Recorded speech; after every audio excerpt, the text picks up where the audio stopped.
जय हिंद बच्चों। इस वीडियो में हम लोग पैरेलल कॉम्बिनेशन का स्टडी करेंगे। पिछले वीडियो में हम लोगों ने सीरीज कॉम्बिनेशन को देखा था। इस वीडियो में पैरेलल कॉम्बिनेशन का स्टडी करेंगे। तो सबसे पहले ये जानते हैं कि पैरेलल कॉम्बिनेशन में दिए गए रजिस्टर्स को कैसे कनेक्ट करेंगे। अगर आपको 3 रजिस्टर दिए हैं और उनको पैरेलल कॉम्बिनेशन में जोड़ना है तो आप क्या करिए, तीनों रजिस्टर का जो फर्स्ट एंड है उसे एक पॉइंट से कनेक्ट कर दीजिए और उनका जो सेकंड एंड है उसे दूसरे पॉइंट से कनेक्ट कर दीजिए। आपका क्लियर? आई रिपीट, तीनों रजिस्टर का फर्स्ट एंड एक पॉइंट से कनेक्ट करेंगे और दूसरा एंड जो है वो दूसरे पॉइंट से कनेक्ट करेंगे। आइए समझते हैं। तो यहां मेरे पास 3 रजिस्टर है जिनके रेजिस्टेंस है R1, R2 एंड क्या आपका R3। इनको मैंने पैरेलल में कनेक्ट किया है। क्यों?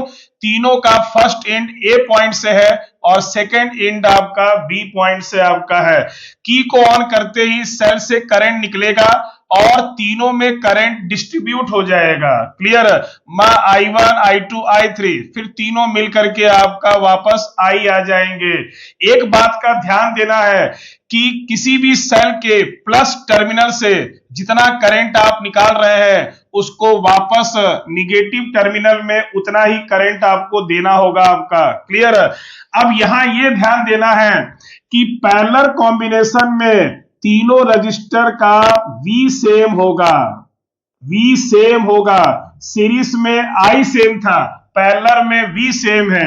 सीरीज में V डिफरेंट था, आपका पैरेलल में I डिफरेंट है। I जो है डिफरेंट है। ये कॉन्सेप्ट है जो न्यूमेरिकल लगाने में आपकी बहुत ज्यादा मदद करेगा। आपका पैरेलल कॉम्बिनेशन में V सेम होता है, I क्या आपका डिफरेंट होता है। ओके, चलिए आगे बढ़ते हैं। तो apply Ohm's law, apply Ohm's law, Ohm's law लगाएंगे। क्या है? पोटेंशियल डिफरेंस और करंट का रेशियो जो है वो रेजिस्टेंस के इक्वल होता है। अब इस कॉम्बिनेशन में जो डिफरेंट है उसको यहां से निकालेंगे। तो I डिफरेंट है तो यहां से हम I बराबर निकालेंगे, V अपॉन R आएगा। अब इसको अप्लाई कर दो तीनों रजिस्टर के ऊपर। तो देयरफॉर अप्लाई करने जा रहे हैं। For first resistor, first resistor, register पर लगा रहे हैं इसको। तो हो जाएगा I1 बराबर V अपॉन R1 क्योंकि तीनों का V सेम है। अब लगाएंगे second, for second register, for second register पे लगाएंगे। तो I2 बराबर V अपॉन R2। अब इसको लगाएंगे थर्ड रजिस्टर पर। तो for third register, for third register पे लगाएंगे। तो I3 बराबर V अपॉन R3। ठीक है, ओके।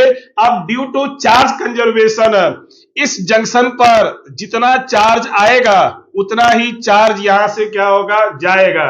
मतलब जितना यहां करंट आ रहा है वही करंट ये तीनों में डिस्ट्रीब्यूट होगा। तो therefore I is equal to I1 plus I2 plus I3। Total I हो जाएगा total V upon equivalent resistance, जिसको मैं आरपी से रिप्रेजेंट कर रहा हूं। P मतलब पैरेलल आपका। ओके, और I1 की वैल्यू है V अपॉन R1, I2 की वैल्यू है V अपॉन R2, I3 की वैल्यू है V upon R3। Right side से V कॉमन ले लेंगे तो आएगा 1 upon R1 plus 1 upon R2 plus 1 upon R3 और इधर हमारा है V अपॉन RP। V से V कैंसिल हो गया तो 1 upon RP is equal to 1 upon R1 plus 1 upon R2 plus 1 upon R3। ये रहा इक्विवेलेंट रेजिस्टेंस का formula for parallel combination. Parallel combination में जो हमको RP मिलेगा वो सबसे मिनिमम मिलेगा, सबसे मिनिमम मिलेगा। और सीरीज कॉम्बिनेशन में जो आपका इक्विवेलेंट रेजिस्टेंस मिलेगा वो मैक्सिमम मिलेगा। Okay, clear? Thank you. जय हिंद।